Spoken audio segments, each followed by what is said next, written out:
How to fix App Store cannot connect, the page could not be loaded, try again issue. Hey guys, welcome back to the channel. If you are getting this frustrating message when you open the App Store, here are some fixes that should help. First and foremost, make sure to check your connection. Switch between Wi-Fi and mobile data to see if this App Store loads.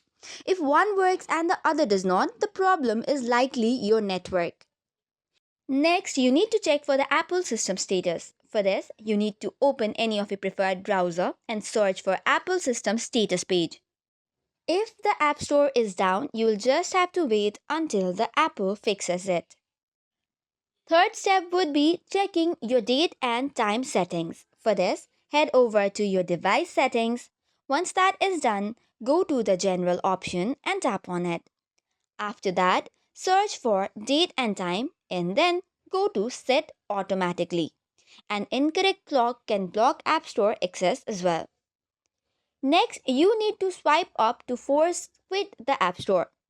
For this, you can click on the home screen and then swipe up all the applications that are currently running. After that, restart your iPhone. However, if this does not help, go to the general page again and this time tap on transfer or reset iPhone. Tap on reset network settings. This way, it will erase the saved Wi-Fi passwords but can fix the stubborn connection problems. Also, if you have turned on VPN on your settings, make sure to turn it off while you try to access the App Store. So this is all for today's video. For more such contents, do not forget to hit the like and subscribe button. Thank you and keep watching.